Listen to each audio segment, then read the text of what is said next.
On Plains 3 is an athletic stage or level with one of my favorite sprites in the game, rotating platforms. Sorry, but I just like platform sprites. I don't know why. Especially the rotating ones.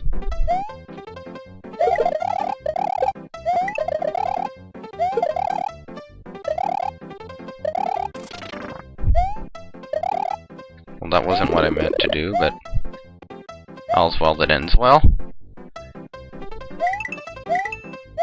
Get a few coins. Don't worry, I'll get that one when I come back. I'm not gonna get those two because I don't need... It's only 2 coins, and I don't feel like skipping this small section of the stage. Line guides. Another thing that this one introduces. You can slide the screen left or right by pressing the L and R buttons on top of the controller. You may be able to see further ahead. And we shall have a little demonstration. Another thing that I never really used in the original game.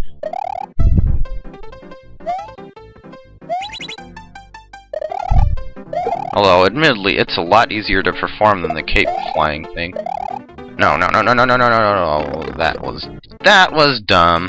And just before the midpoint, too.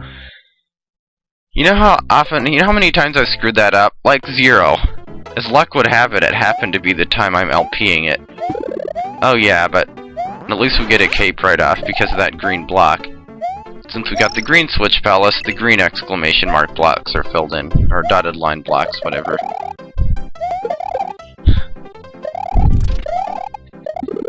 The on-off switches are a new thing, too. This time I'm just gonna skip over it. What the heck?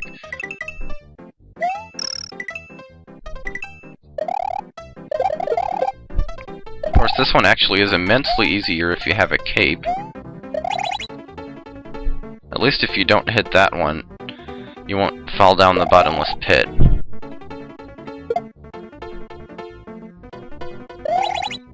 See, that one line guide changes direction depending on the status of the on-off switch. RAM address 14AF. Another cape. And there are 2 different ways you can go here.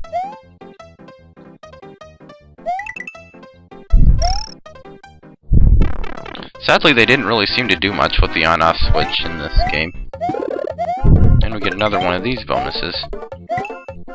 I mean, look at all the custom blocks that utilize the on-off switch and whatnot. Yeah, see, I'm not even gonna bother loading my save states in this game because it is just so darn easy to get lives and power-ups and all. So, this is what I would have missed if I hadn't... Or this is what I missed by going in the bonus. A couple more rotating platforms and another Yoshi coin or Dragon coin or whatever you want to call it.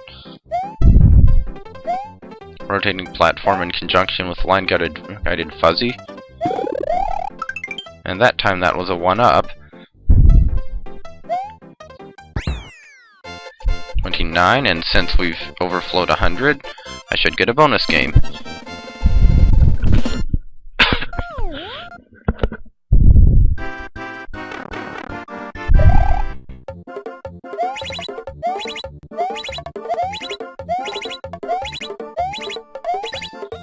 Aww. Oh well. See, if those had all been stars, I would have gotten 8 lives instead of just 2. We move on to Donut Plains 4. Obviously.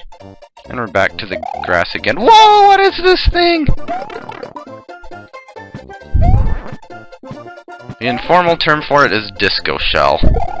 Basically, if a yellow shellless Koopa climbs into a shell, at least I think it's... I can never remember whether it's the color of the Koopa or the color of the shell that determines it, but here's a little completely useless bonus area that would once again be more difficult without a cape.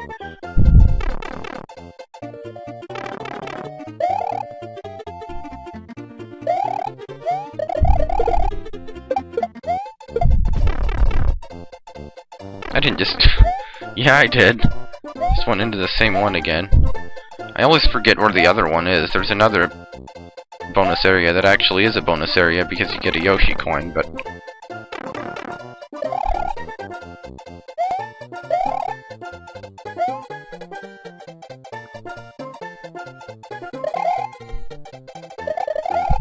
yeah.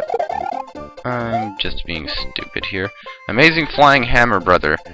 He's quite a bit less annoying than the Hammer Brothers in Super Mario Bros. 3, especially since he only appears in like 2 stages. If it hadn't missed that one Goomba, that would have been a 1-up. Oh yeah, the Goombas in this game. You don't exactly squish them like you did in Super Mario Bros. 1 and 3. You jump onto them, and then you can pick them up. Ain't that fancy schmancy.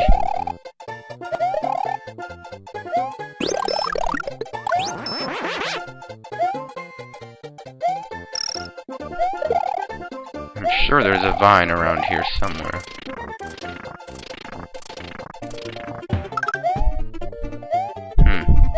Maybe I'm mistaken. Okay, here's the one I was thinking of. If you do it right, you can stomp on those guys and get a 1-up. Especially with the cape, which I just lost.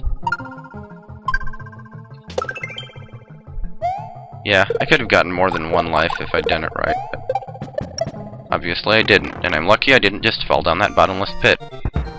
And I'm running low on time, and I'm only at the halfway point, and I only have 109 seconds. You can actually get that's a changing item, Sprite 81. No, Yoshi, don't die. And this is a Paragoomba, Sprite 3F.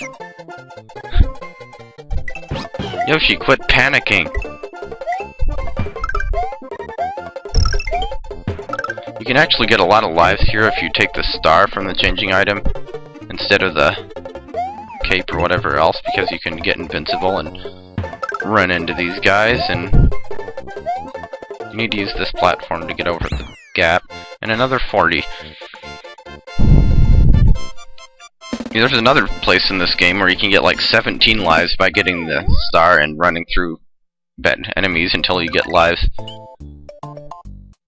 For some reason I can't remember if you got extra lives in Super Mario Bros. 1 or 3 by running into guys. I know you didn't in the first game. I don't think there were enough of them in a row in the third game to ever test it out, but I would assume that you don't. But in this game, if you are invincible, as soon as you hit, then you keep getting more points as you run into more enemies, and when you run into the 8th one, you get a 1-up. And it keeps giving you 1-ups and 2-ups and stuff after that. So, we're on to number 2, Morons Castle. I mean Morton, whatever.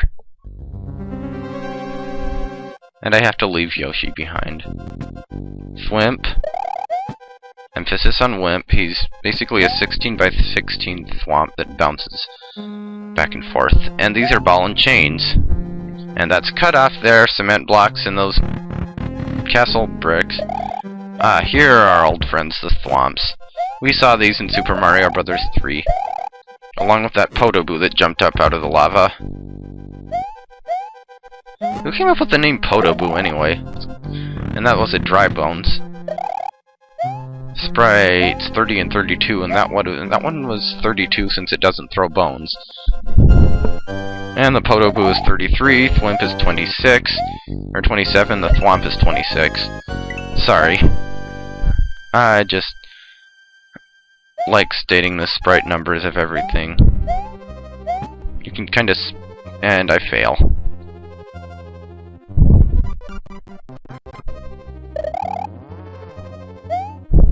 Sorry, but I'm impatient.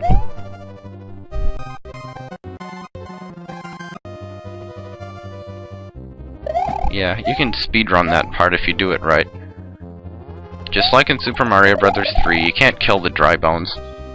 But, unlike in Super Mario Bros. 3, you can thwack him with the cape, and that actually kills him. So...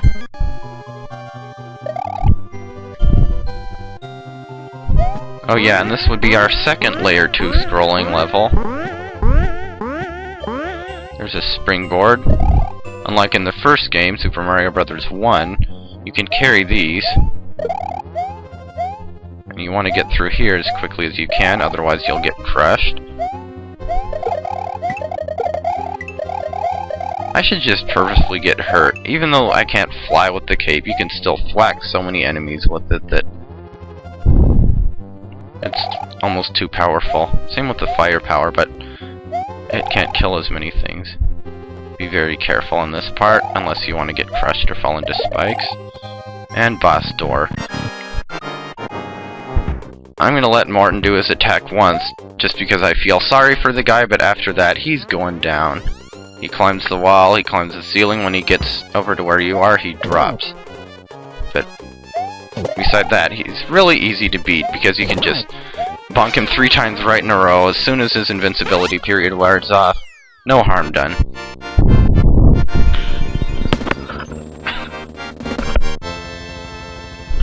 Morton is such a total loser.